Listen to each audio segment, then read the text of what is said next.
Going to do Q&A and a 4-word response. Andrea, how do I get over a no when I felt in my core that it was going to be a yes? Go find another yes. Period. I've been doing this work consistently for 3 years and I haven't been able to attract consistent income. You're not asking for the sale enough. And part of that is because you are afraid of how you'll feel if nobody responds. It's the discomfort of the void that actually has created the inconsistency. It's the discomfort around disappointment. Somebody asked me a while ago, he said, Andrea, what's your relationship with disappointment? And the answer was different depending on which area of my life. If it came to money, if it came to men, if it came to business. Men, I was deeply afraid of disappointment. Money, I really had eliminated that because I found that disappointment was alchemized by making another ask, by creating a new piece of content, by starting a conversation with a new person. Literally, I can tell you right now that if you put all of the people that you've talked to, or if you put all of the posts that you've ever made, if you put all of the likes that have ever come from any post or anything that you've ever done on social media, and you look at the inconsistency, if you looked at the numbers and you're like, okay, Andrea says, if I get in the presence of truth, suffering eliminates itself. Sometimes we have to choke on a little bit of truth, but it won't feel bad. It'll be like, oh shit, like a good kind of choke. You know, wink, wink, because eventually it will create pleasure for you when you're willing to look at what's actually happening. If you guys, I'm all about like being your magic, be inspirational, like follow your intuition. Like there is a place for that in my world, but there's also a place for truth of the numbers. And if I'm like, oh my gosh, poor me, because I'm not making money, every single time I've gone back and I've looked at like, how many times have I said, how many times have I made the offer? How many emails have I sent? How many asks have I made? How many people have I actually talked to? Every single time it was bare fucking minimum. On a great day, if you are really, really skilled when it comes to sales, you'll probably close anywhere between 1, 2, 3, 4 out of every 10 people you talk to. If you are not so great at sales, you might close every 1 in 20 people that you talk to. But if you're selling like a one-on-one coaching program and you're like, I only need 2 new customers this month in order to meet my goal, then as soon as you know what your numbers are, as soon as you know your closing ratio, you're going to be able to go make the close in a month. If you know, I just have to go talk to 40 people because 1 in 20 will say yes to me. For me, I'm about every 5 out of every 10 people. If I talk to you one-on-one, I'm going to close 50%. Not because I'm great at sales, but because I'm great at helping people see what they really want. And I'm also great at helping people eliminate doubt. And so my ability to close a sale, I don't even like those words, but like just to stay in the realm of like normal sales language, my closing ratio is 50%. Typically, if I'm actually having that conversation with people, if it's a sales page, it can be anywhere between like 5% if we're running ads to it, to maybe like 16 or even 20% if we're running it to warm market.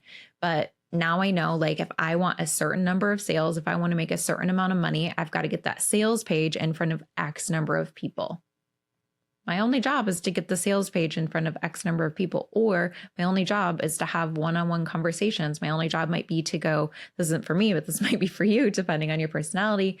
My friend Kim, she does great when she's in person. So she likes to go to live events. She sets up booth for her amazing tea that supports your hormones and your cycles. She talks to people. She goes to these health fairs all the time. I could not be found at a health fair, like cannot be found.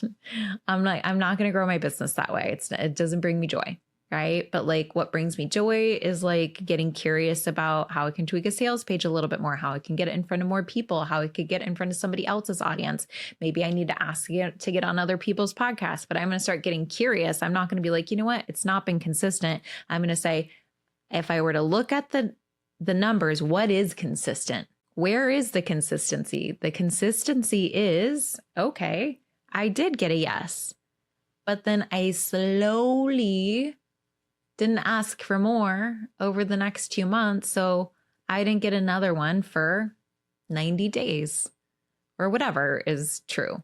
But there is consistency. It's not inconsistent at all. It's very, very consistent when you look at the data. You will see the pattern. It's just nobody fucking looks. Why? Because the story of the sensation happening in our chest tends to be the loudest one in the room, and we believe it. And if your story is creating suffering, it's not true. It's the only thing in the room that's not factual at all. You guys hear me all the time, when you're in the presence of truth, suffering eliminates itself. So if you actually look at the data, if you look at the patterns, if you look at what is consistent, there is consistency within the inconsistency. Where are the patterns? And then how do you collapse time? How do you just do something a little bit more? And most of the time we do a little bit more when we get out of our own fucking way and we don't make the numbers mean anything. We're just like, oh my God, she said no. That was an awesome conversation. Thanks, next.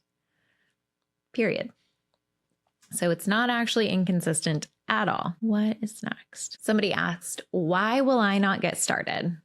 It's either because you want what someone else wants and you don't actually really fucking want it for yourself. Have you ever asked your kids, you're like, oh, you should try this. And they like want to see you happy. So they're like, yeah, I love it. And then they don't do anything. And you're thinking like they're out of integrity and they're just like, they're not doing the thing that they said that they wanted to. When in reality, the only thing that they wanted was to see you be happy. And we're so confused. Like, I don't believe kids are actually lazy. I believe that they don't have a clear vision of something that actually makes them want to move. And so they're just saying yes to your vision and then they're not executing it because they don't have real energy behind it. Like, kids are not lazy. They just lack vision that moves them. You're not lazy. You're not stuck. You just lack vision that moves you.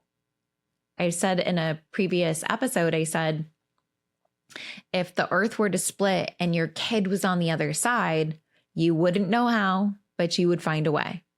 If there were an earthquake, the earth completely split and you're like, I have to figure out how to build a bridge. I've never built a bridge in my entire life. I've never actually built anything with my hands in my entire life. You will resource yourself with greater speed than you've ever seen in your entire life because you have a vision that is very compelling.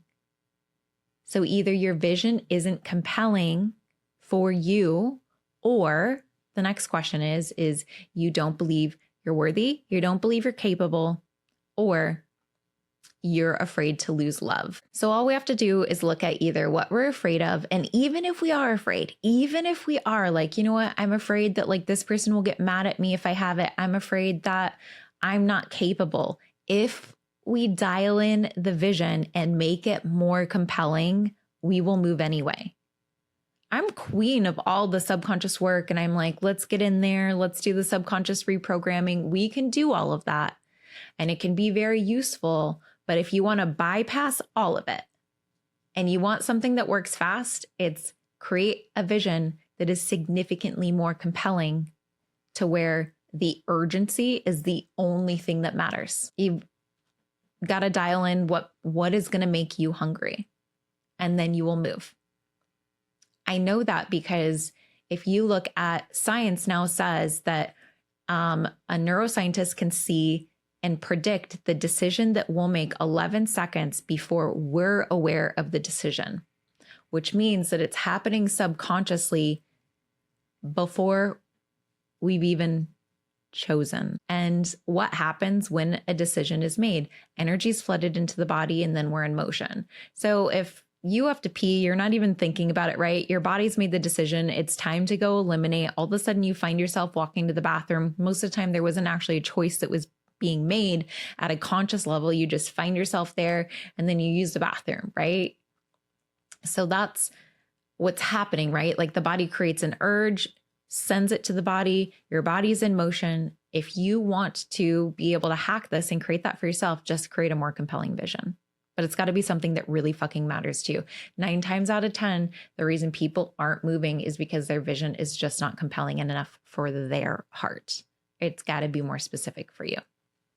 If you guys like this episode, please comment, review, share with a friend, hit me up in a DM. I love it when you guys DM me and you're like, you know what? I never thought about it that way.